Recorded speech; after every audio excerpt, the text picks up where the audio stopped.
تو زکوٰۃ جو تھی اس لیے بنائی گئی تھی کہ اللہ تبارک و تعالیٰ آپ کے دلوں میں سے مال کی محبت کو ختم کر دے. پہلے زکوٰۃ کے مطلب سمجھ لو. زکوٰۃ اس لیے بنائی کہ آپ بھی دوسرے کے درد کو محسوس کر سکیں, آپ غریب آدمی کی تکلیف میں اس کے حصے دار بن جائیں, آپ مظلوم کی مدد کرنے والے ہوں, آپ جن کا کاروبار ٹھپ ہو گیا ان کے ساتھ کاندھے سے کاندھا ملانے والے ہوں. زکوٰۃ اس لیے تھوڑی بنائی کہ آپ بیٹھ جاؤ اپنی دکان کے اوپر اور 100 روپے سب کو بانٹتے جاؤ, اور وہ بھی آنے والا کہے حضرت اگلے سال میرا خیال رکھنا, اس نے بھی ارادہ کر رکھا ہے ساری زندگی مانگنے کا, تو نے بھی ارادہ کر رکھا ہے بیوقوفی کے ساتھ بانٹنے کا. اگر زکوٰۃ کو سنت کے مطابق لے آئیں گے نا, بہت سارے لوگوں کی میری یہ گفتگو شاید چپ جائے گی. محمد رسول اللہ جیسے زکوٰۃ دلواتے ہیں, دیتے ہیں, ہم میں سے کوئی اب اس کے اوپر نہیں ہے.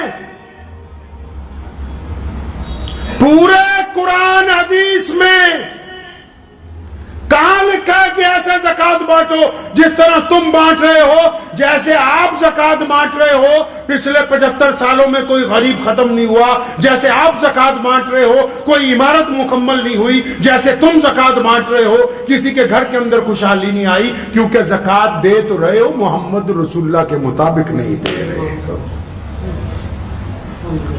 رسول اللہ کیسے زکوٰۃ دیتے جی؟ رسول اللہ زکوٰۃ کیسے دلواتے ہیں؟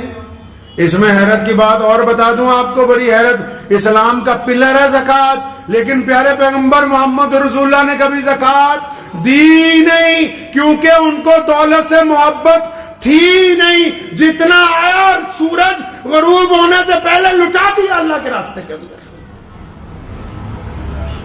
چاہے ابو ہریرہ ہو, چاہے مولا علی کرم اللہ وجہ ہو, جو کچھ آیا سورج غروب ہونے سے پہلے اللہ کے راستے کے اندر لوٹا دیا.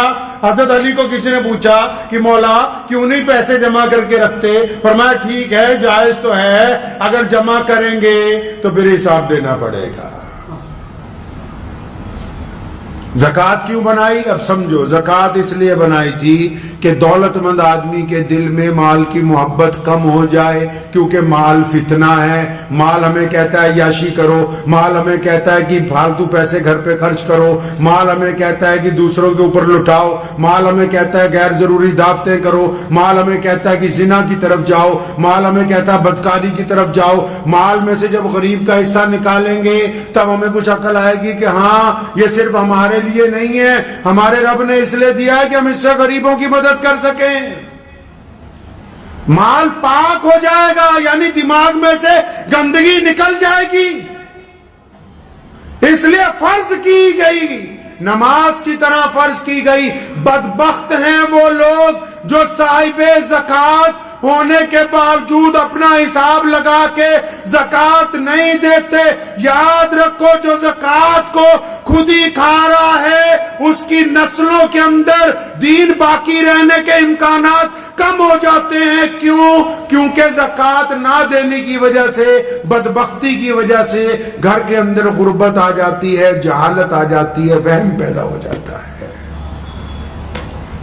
اب رسول اللہ کیسے زکوٰۃ دیتے تھے سنو. رسول اللہ فرماتے تھے اسلام نے جو شریعت میں آئیڈیل دیا ہے زکوٰۃ کا نا, ہم میں سے کوئی اس پر نہیں ٹکا ہوا. کیا آئیڈیل ہے جی زکوٰۃ کا؟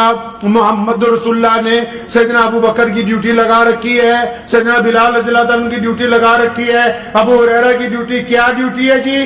کہ زکوٰۃ اکٹھی کر کے یہاں لاؤ مسجد نبوی میں. زکوٰۃ کو سینٹرلائز کیا,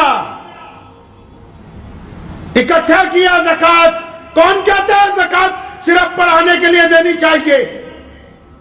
لوگ کہہ رہے ہیں کہ صرف مدرسوں میں دو. جو دوسرے لوگ ہیں موڈریٹ زکوٰۃ فنڈ جنہوں نے بنا رکھے ہیں وہ کہہ رہے ہیں صرف ہمیں دو, ہم یونیورسٹیاں بنائیں گے, کالج بنائیں گے. کہاں کس کتاب میں لکھا ہے کہ زکات تمہیں پڑھانے کے لیے دینی ہے؟ محمد رسول اللہ نے زکات کا مرکز بنایا. کیوں مرکز بنایا؟ کیونکہ اس محلے کی زکات جب اس مسجد میں اکٹھی ہوگی, حضرت عمر ثانی عمر بن عبدالعزیز رحمۃ اللہ علیہ فرمایا کرتے تھے, جب زکات اکٹھی ہو جائے نا تو جس کاروباری کا بھٹا بیٹھ گیا ہے, جس کاروباری کے اوپر اتنا قرض آ گیا کہ دکان بند ہو گئی ہے, جس مسلمان کے پاس اتنے پیسے بھی نہیں کہ وہ دیہاڑی بھی کر کے اپنا روزگار نہیں چلا پاتا, تمہارے پڑوس میں جو ایسا بندہ ہے جس کے پاس کاروبار سرے سے ہے ہی نہیں, جو ایک ریڑھی لگانے کے قابل بھی نہیں ہے, یک مشت ایک آدمی کو ہر سال اتنی زکات دو کہ اگلے سال وہ زکات دینے والوں میں شامل ہو جائے. کیسے زکات بانٹ رہے ہو؟ کیا رسول اللہ کی سنت ہے؟ کس کتاب نے کہا کہ یہ سنت ہے؟ زکات اس لیے بنائی گئی تھی کہ لوگوں کو غربت سے اٹھانے, اور دی ہے سیدنا ابو بکر سے لے کے خلفائے راشدین نے, عمر بن عبدالعزیز رحمت اللہ علیہ تک اتنا زکات کا سینٹرلائز مسلمانوں نے کیا, اتنی مرکزیت زکات کی بنائی کہ آخر ایک وقت آ گیا خلیفہ کے پاس زکات بچ گئی کئی کروڑ روپے, اٹھا کے شام بھیجی. شام کے گورنر نے چٹھی لکھ کے واپس بھیجی کہ حضرت ہمارے ہاں تو کوئی زکات لینے والا نہیں. پھر زکات اکٹھی کر کے یمن بھیجی. یمن کے گورنر نے چٹھی لکھ کے بھیجی, ہمارے ہاں تو کوئی زکات لینے والا نہیں. پھر زکات اکٹھی کر کے افریقہ بھیجی. اس نے کہا کہ ہمارے ہاں تو کوئی کیوں؟ کیونکہ زکات کو ہر سال انہوں نے مرکزیت بنا کے اپنے علاقے میں سے غربت کو دور کی. معاف کرنا, آج کے لوگ غربت کو قائم رکھنا چاہتے ہیں, یہ زکات کو تماشبینی کی طرح دینا چاہتے ہیں. یہ غربت نہیں دور کرنا چاہتے, یہ اپنا نام و نہاد چاہتے ہیں. یہ جتنے بڑے بڑے چودھریوں کے پاس, گستاخی کی معافی سے کہہ رہا ہوں, جو بڑے بڑے ادارے بھی بن گئے نا, ان کے اپنے مولوی بھوکے مر رہے ہیں, قرض میں ڈوبے ہوئے ہیں, سود پہ پیسے لے لے کے مرنے کے لیے تیار ہیں, خودکشیاں کر رہے ہیں, اور تم زکات کے اوپر سانپ بن کے بیٹھے ہوئے ہو کہ نہیں یہ تو پڑھائی پر. کس پڑھائی پر؟ اسلام نے کہا کہ جو غریب ہے اس کو اتنا دو, اتنا دو, اتنا دو کہ آئندہ سال یہ خود اپنے بچوں کو پڑھائے, یہ خود دوسروں کو زکات دے, یہ خود اپنے بیوی بچوں کا خرچ اٹھائے. تم چاہتے نہیں, تم کہتے ہو کہ بس غریب کے بچے کو 3 وقت مدرسے میں روٹی کھلائیں گے, اس کی غربت نہیں دور ہونے دیں گے. زکات کا تماشا کھیل بنا دیا زکات کو. ارے اس حد تک گر گئے ہیں ہم تو. فطرہ رکھا تھا اس لیے کہ چلو روزے کا کفارہ ادا ہو جائے گا, کسی غریب کی جھولی میں کچھ چل جائے گا. ایتھے تا عید آڑ تو پہلے ہی فطرہ کھچ کے لے جانے ہیں کہ کسی غریب کے منہ میں نہ ڈال دے, بھیا یہ ہمارے پاس پہنچا دے بس.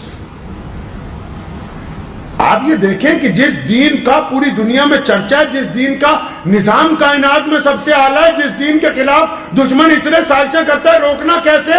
اس دین میں عبادت کے ساتھ مال کی ادائیگی اس حساب سے رکھی گئی تھی کہ تمہاری صفوں میں کوئی غریب نہ رہے, تمہاری صفوں میں کوئی محتاج نہ رہے, تمہاری صفوں میں کوئی ضرورت مند نہ رہے, تمہاری صفوں کے اندر کوئی مانگنے والا باقی نہ رہے. ہم نے اس نظام کو چھوڑ دیا. ہم نے سوچا صرف نماز پڑھنی ضروری ہے, زکات تو ہم 1-1 روپیہ کر کے بانٹیں گے.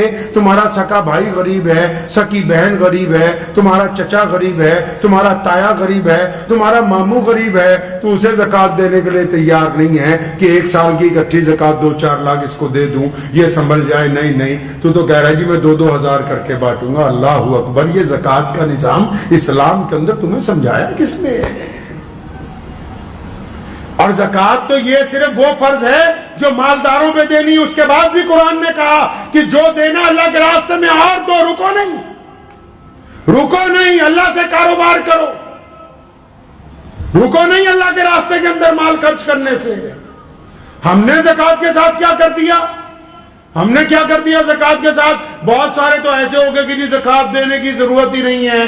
عام سے محاورے کے ساتھ سمجھ لیجئے, آپ کے کوئی جسم پر زخم ہو گیا, آپ ڈاکٹر کے پاس چلے گئے, ڈاکٹر نے کہا چیرا لگائیں گے تو یہ 2-3% خون جو ہے 2-4 قطرے خون کے نکل جائیں گے تو یہ آپ کا زخم ٹھیک ہو جائے گا. تو آپ ڈاکٹر کو کہا کیوں؟ میں تو اپنے 2.5 قطرے خون کے نہیں دے سکتا ہوں, کیونکہ جسم بھی میرا, خون بھی تیرا میرا. اور ڈاکٹر کہتا چلو کوئی بات نہیں. اب 2 مہینے بعد گئے تو پورا پیر ہی خراب ہو گیا. ڈاکٹر نے کہا جی پیر کاٹنا پڑے گا تو باقی جسم بچ جائے گا. نہیں جی پیر بھی میرا, ہڈی بھی میری, میں تو نہیں کٹواتا. کرتے کرتے اس زخم کی وجہ سے موت آ گئی. یہی زکات ہے, دیسی زبان میں سمجھ لو.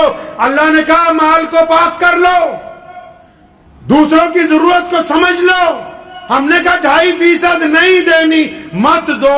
نہ دینے کی وجہ سے مال کم ہونا شروع ہو جائے گا, نہ دینے کی وجہ سے نقصان شروع ہوگا, نہ دینے کی وجہ سے نحوست شروع ہوگی. کرتے کرتے جو 2.5% دینے سے برکت آنی تھی اس سے بھی چلے گئے. بڑی بڑی فیکٹریوں کو تالے لگ گئے ہیں مسلمانوں کی, جو کل تک یہ کہتے تھے کہ زکات دینے کی ضرورت نہیں ہے, آج سڑکوں پہ بیٹھے ہوئے بھیک مانگ رہے ہیں. اس لیے ذہن نشین کر لیں. میرا مقصد آج کے بیان کا یہ نہیں ہے کہ آپ مدرسے والوں کو اور لوگوں کو مت دیں, لیکن زکوٰۃ کو کم از کم اپنے محلے میں تو مرکزیت بناؤ. جتنے آنے والے ہیں ان کو بھی کچھ دو, لیکن جو تمہارے پڑوسی غریب ہیں ان کو تو صاحب نصاب بنا دو. جن بچوں کے ماں باپ غریب ہیں ان کو تو صاحب نصاب بناؤ.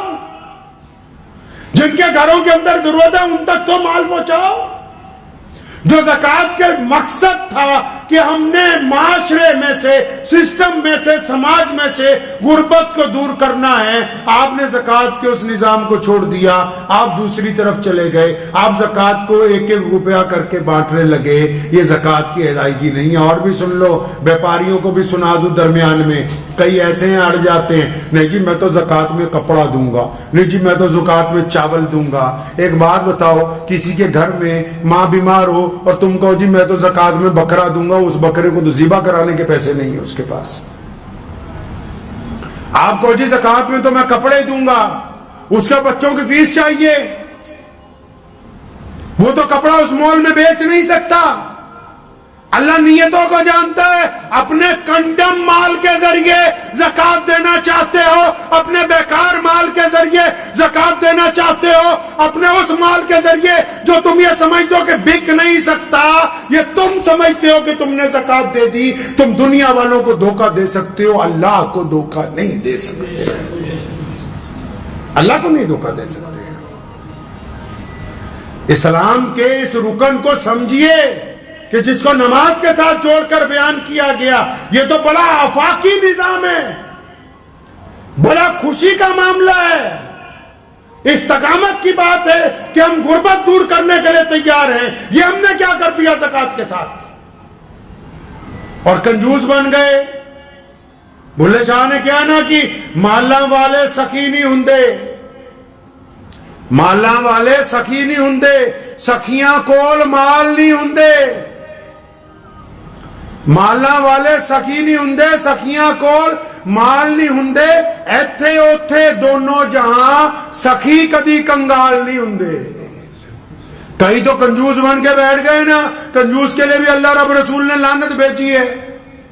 پیسے ہیں, دل چاہتا ہے کہ خرچ دوں, مال کی محبت میں رو رکھا ہے, ہائے میرے پیسے, ہائے میرے پیسے. قرآن نے کہا ہے کہ تو زکوٰۃ نہیں دیتا, اور یہ جن پیسوں پر فخر کرتا ہے, جس سونے چاندی پر فخر کرتا ہے, جو ڈلیاں چھپا چھپا کے رکھتا ہے سونے کی, فرمایا جب مر جائے گا, جب عذاب دیا جائے گا, انہی کو لکڑیوں کی طرح دہکائیں گے کہ لے اس سونے چاندی کا مزہ چکھ لے جو اپنے لیے جمع کر کے رکھتا تھا.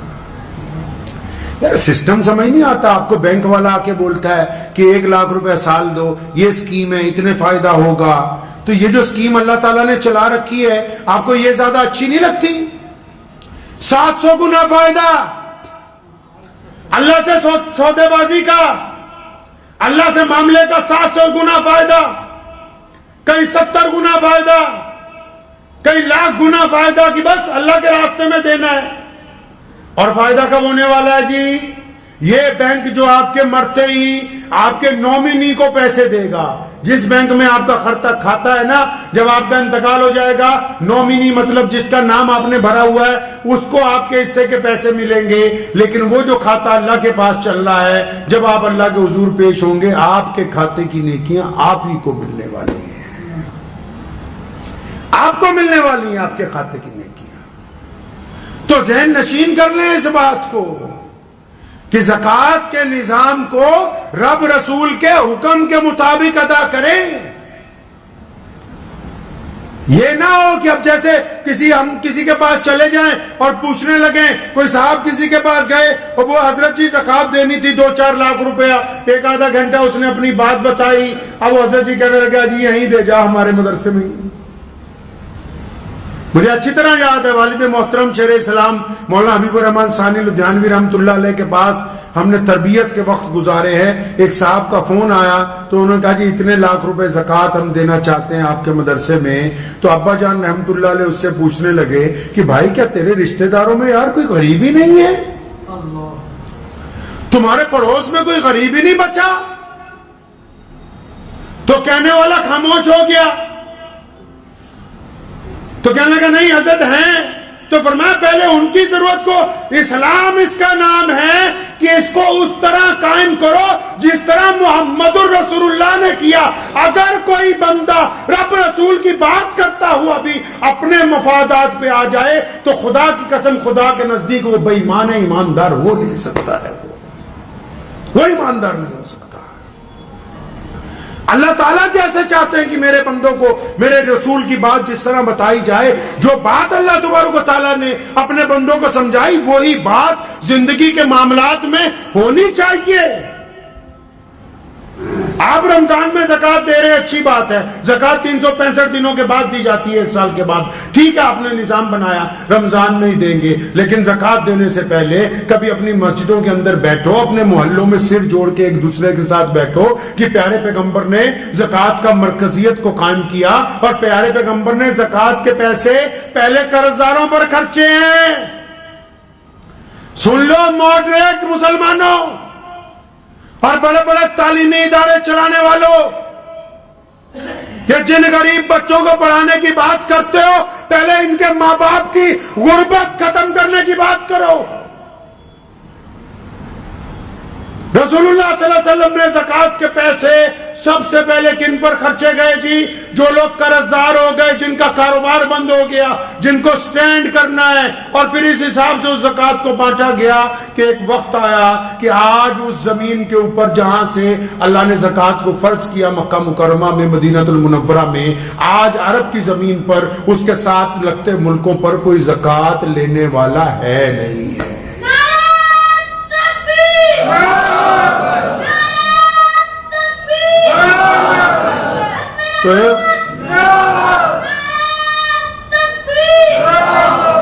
تو اس بات کو اچھی طرح ذہن نشین کر لیجئے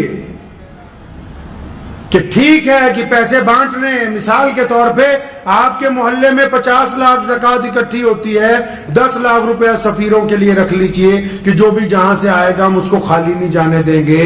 اور لیکن 40 لاکھ روپیہ تو انہیں 1-2 غریب لوگوں کو دو جن کا کاروبار نہیں ہے, جن کی دکان بند پڑی ہوئی ہے, جن کے گھر کے اندر بیماریاں ہیں, جن کے پڑھے لکھے بچے موجود ہیں, نوکریاں ان کے پاس نہیں ہے. ان کے اوپر پیسہ لگاؤ, ان کو کام کر کے دو, مانیٹری کمیٹی بناؤ جو دھیان رکھے کہ یہ پیسے کا صحیح استعمال کر رہے ہیں, تاکہ اگلے سال وہ بھی تمہیں 10,000 زکوٰۃ دینے والے بن جائے. اپنے نظام کو درست کریں. اگر واہ واہی لوٹنے کے لیے پیسے خرچنے تو ان پیسوں کا کوئی فائدہ نہیں ہے. بہت بڑے بڑے ہمارے چودھریوں کو تکلیف ہو گئی ہے یہ کہ جی ہماری واہ واہی ہو جائے, ہم نے یہ کر دیا. ارے مرنے کے بعد اس اولاد نے دعا بھی ڈھنگ سے نہیں کرنی. ہم جیسے مولویوں کے بعد آ جائیں گے حضرت جی دعا کر دو, اس لیے پیسے وہاں خرچو جن کا فائدہ تمہیں مرنے کے بعد بھی ہونے والا ہے. جن پر خرچو گے وہ دعا نہیں بھی نہ کریں گے, ان کو جو فائدہ ہوگا اس کا ثواب آپ کی قبر میں آپ کو پہنچنے والا ہے. ذہن نشین کر لیجئے اس بات کو کہ ہم نے اپنے نظام کو درست کرنا ہے, پیارے پیغمبر حضرت محمد رسول اللہ صلی اللہ علیہ وسلم کے مطابق کرنا ہے. جس طرح نبی علیہ السلام زکوٰۃ دلوانا چاہتے ہیں ہم ویسے زکوٰۃ دینے والوں میں شامل ہو جائیں. اور فطرہ جو ہے وہ روزے کا کفارہ ہے. روزے میں کئی بار کچھ نہ کچھ غلطی ہو جاتی ہے, لیکن فطرے کی 2 وجوہات ہیں. ایک تو روزے کا کفارہ, دوسرا فطرہ نماز سے پہلے اس لیے ادا کرنے کے لیے حکم ہوا کہ جب تم چلو گے نا تمہیں پتا ہوگا یار آس پاس محلے میں کتنے غریب ہیں, کون سا ایسا محتاج ہے سارا فطرہ اکٹھا کر کے اپنے گھر کا لے جا کے اس کے گھر میں دے دو گے، لفافے میں ڈال کے اس کے گھر میں ڈال دو گے، لیکن ہم نے فطرے کا بھی بنٹا دھار کر دیا. ہم نے کہا غریبوں تک تو یہ پہنچنے ہی نہیں دینا ہے، یہ تو بس تعلیمی اداروں کے اوپر لگائیں گے. وہ خدا کا واسطہ ہے، اسلام کو بدلنے کی کوشش کرو. نظام کو جو لوگ اسلام سے ٹکرائے وہ کامیاب نہیں ہوئے. سن لو کام سے، جو لوگ محمد رسول اللہ صلی اللہ علیہ وسلم کے نظام کو بدلنا چاہتے ہیں وہ دنیا میں کامیاب نہیں ہو سکتے. یہ مسلمانوں کی بات کر رہا ہوں، جو یہ چاہتے ہیں کہ ہم بڑے مولوی ہیں، ہم بڑے ادارے والے ہیں، ہم بڑے چودھری ہیں، ہم بڑی مسجد کے پردھان ہیں، ہم بتائیں گے اسلام تمہارے باپ کی جاگیر نہیں ہے. اسلام کے بارے میں اگر کوئی بتا سکتا ہے تو صرف محمد رسول اللہ صلی اللہ علیہ وسلم. جس طرح انہوں نے کہا ہے اس طرح چلنا ہوگا. اور اگر رسول اللہ کے طریقے پہ چلو گے تو دنیا آپ کے آگے عزت کرے گی. رسول اللہ کی اتباع کرو گے دنیا آپ کی اتباع کرے گی. اگر نعوذ باللہ اسلام میں غنڈہ گردی کرنے کی کوشش کرو گے، اسلام میں جواز نکالنے کی کوشش کرو گے، مصلحت کے نام پر مسئلے بدلنے کی کوشش کرو گے، تو پھر یہ ہے اسلام تو قیامت تک قائم رہنا ہے. تمہارا وجود ختم ہو جائے گا، کوئی پوچھنے والا نہیں ہوگا.